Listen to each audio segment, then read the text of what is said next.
Hi అండి, అందరికీ నమస్తే. నేను మీ సునీల్ మద్దాల. పిఠాపురంలో పవన్ కళ్యాణ్ గారికి మెజారిటీ తగ్గిపోతుంది. అవసరమైతే ప్రమాదం అంచున ఉన్నట్టే పవన్ కళ్యాణ్ గారు.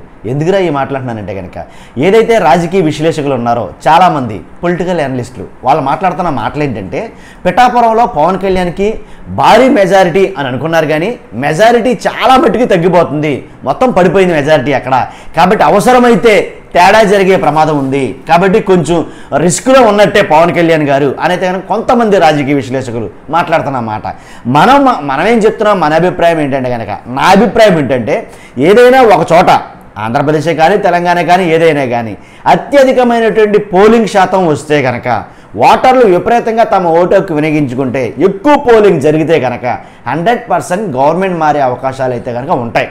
ఇది ఇప్పుడు కాదు, ఈ రోజు కాదు నేను చెప్పేది, ఎప్పటి నుంచో వస్తున్న నానుడి, ఎప్పటి నుంచో వస్తున్న ఒక లెక్క థీరీ ఇది. ఎలా అంటే, పోలింగ్ శాతం బీభత్సంగా పెరిగిపోతే అది ఖచ్చితంగా ప్రభుత్వం మారడం కోసమే ప్రభుత్వాన్ని మార్చారు అని కొన్ని సంకేతాలు ఉంటాయి.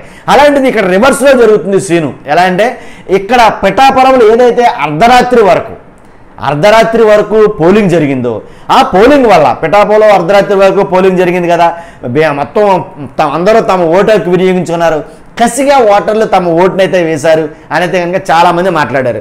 ఆ వేసిన ఓట్లలో ఎక్కువ శాతం అంటే యాక్చువల్గా అంతంత మాత్రంగా కాకుండా ఎక్కువగా భారీ పోలింగ్ అయితే జరిగింది. ఆ భారీ పోలింగ్లో పవన్ కళ్యాణ్ గారి మెజారిటీ కొట్టుకుపోయింది అనేది కనుక చాలామంది మాట్లాడుతున్నారు. ఎలా కొట్టుకుపోద్ది నాకు అర్థం కాల. భారీ పోలింగ్ జరిగినప్పుడు నేను చెప్పేది ఒకటే, భారీ పోలింగ్ జరిగినప్పుడు ఎక్కువ మెజారిటీ వస్తుంది. ఎందుకని అక్కడ ప్రభుత్వం మీద వ్యతిరేకత ఉంటే, ఏదైతే ప్రభుత్వం మీద వ్యతిరేకత ఉందో ఆ వ్యతిరేక ఓట్లు ఎక్కువగా పోలవటం వల్ల ఏంటి, అవతల వ్యక్తి భారీ మెజారిటీ అయితే కనుక తెచ్చుకోవడం సమంజసం, సహజం. ఇది ప్రతి చోట జరిగే థియరీ. కానీ ఇందుకు రివర్స్గా, ఇందుకు విరుద్ధంగా చెప్తున్నారు ఎవరో పొలిటికల్ అనలిస్టులు అందరూ. చాలామంది పేర్లు చెప్పలే కానీ చాలామంది చెప్తున్నారు. పేర్లు చెప్పడం చింతా రాజశేఖర్ అని, తర్వాత ప్రొఫెసర్ కె నాగేశ్వరరావు గారని, ఇలా కొంతమంది అయితే ఉన్నారు. ఏంటి వీళ్ళందరూ కూడా చెప్పేది ఏంటంటే, పవన్ కళ్యాణ్ గారి గెలుపు చాలా కష్టమవుతుంది అక్కడి నుంచి, కాబట్టే అంత భారీ పోలింగ్ జరిగింది. ఆ పోలింగ్లో మ్యాక్సిమం మెజారిటీ మీరు 1,00,000 అనుకుంటున్నారు, 1,50,000 అనుకుంటున్నారు, లేకపోతే 70 అనుకుంటున్నారు, 80 అనుకుంటున్నారు, ఆ మెజారిటీ అసలు ఏమీ రాదు, ఆ ప్రమాదం అంచున పవన్ కళ్యాణ్ గారు ఉన్నారు అనేది కనుక చాలామంది రాజకీయ విశ్లేషకులు, ఒక వర్గం రాజకీయ విశ్లేషకులు మాట్లాడుతున్న మాట. వాళ్ళ లెక్కలన్నీ కరెక్ట్ అని అంటారంటే కనుక, చెప్పారు కదా నా లెక్క ఏంటనేది. నా లెక్క ఏంటంటే, ఎప్పుడు కూడా అంటే నాకు తెలిసినప్పటి నుంచి కూడా రాజకీయం ఎప్పుడు కూడా భారీ ఓటింగ్ పోలయ్యింద్రా అని అంటే కనుక ప్రభుత్వాలు మారడానికే అనే ఒక సంకేతం అయితే కనుక 100% ఇస్తుంది. చాలామంది బాబా పెద్ద పెద్ద రాజకీయ నాయకులు రాజకీయ విశ్లేషకులు చెప్పిన మాట ఇది. మరి దాన్ని కాదని వీళ్ళు ఎలా చెప్తున్నా నాకు అర్థం కాల. కాబట్టి భారీ ఓటింగ్ పోలైంది అంటే ప్రభుత్వం మారడానికి, అంటే పిఠాపురంలో ప్రభుత్వం ఏముంది అని అనుకోవచ్చు. కానీ అసంతృప్తి ఉన్నా సరే, తీవ్ర వ్యతిరేకత ఉన్నా సరే, అక్కడ ఓటింగ్ శాతం పెరుగుతుంది. అలాగే ఓటింగ్ శాతం ఏదైతే వైసీపీ వంగా గీత గారు ఉన్నారో ఆవిడ దృష్టిలో పెట్టుకుని అక్కడ ఓటింగ్ శాతం పెరుగుండొచ్చుగా, అంతే కదా. తర్వాత ఇంకోటి ఏంటంటే, పిఠాపురంలో జరిగిన ఒక ఇన్సిడెంట్ చెప్తాను. అంటే ఎవరైతే చెప్తున్నారో సోకాల్ ఎవరో రాజకీయ విశ్లేషకులు పవన్ కళ్యాణ్ గారు ఓడిపోతారు, లేకపోతే పవన్ కళ్యాణ్ గారు మెజారిటీ భయంకరంగా పడిపోతుందని చాలామంది మాట్లాడుకున్న మాటకే నా సమాధానం ఇంకోటి ఏంటంటే, అక్కడ మైనస్ ఏంట్రా అంటే వైసీపీకి భయంకరమైన దెబ్బ ఎప్పుడు పడిందంటే కనుక ముందు నైట్. ఎలా అంటే, మ్యాక్సిమం ఎవరికి డబ్బులు పంచలేదంట. ఇది వాస్తవం. ఏంటి ఎంత పబ్లిక్గా మాట్లాడుతున్నాడు ఏంటని మీరు అనుకోవచ్చు. వైసీపీ వాళ్ళు డబ్బులు పంచడంలో దెబ్బేశారు అక్కడ, క్లియర్. ఎందుకంటే చాలామంది పబ్లిక్ టాక్లో మాట్లాడినప్పుడు వాళ్ళు చెప్తున్న మాట అంటే, మాకు పంచలా అన్నారు. అసలు ఎవరికి పంచలేదు చెప్పమంటారా?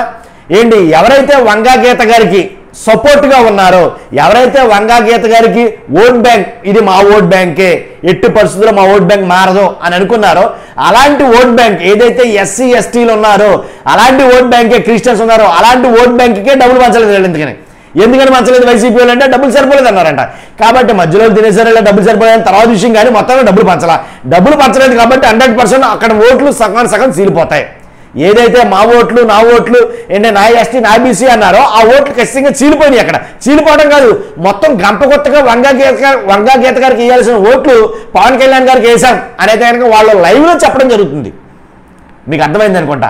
కాబట్టి ఇలాంటప్పుడు మెజారిటీ తగ్గిపోతే ప్రమాదం అంచిన పవన్ కళ్యాణ్ ఉన్నాడు, లేకపోతే పవన్ కళ్యాణ్ ఓడిపోయినా చెప్పలేం అలానే చెప్పి ఈ రాజకీయ అనలిస్టులు ఎవరైతే ఉన్నారో, పొలిటికల్ అనలిస్టులు, మరి ఇవన్నీ ఎందుకు గమనించడం లేదు?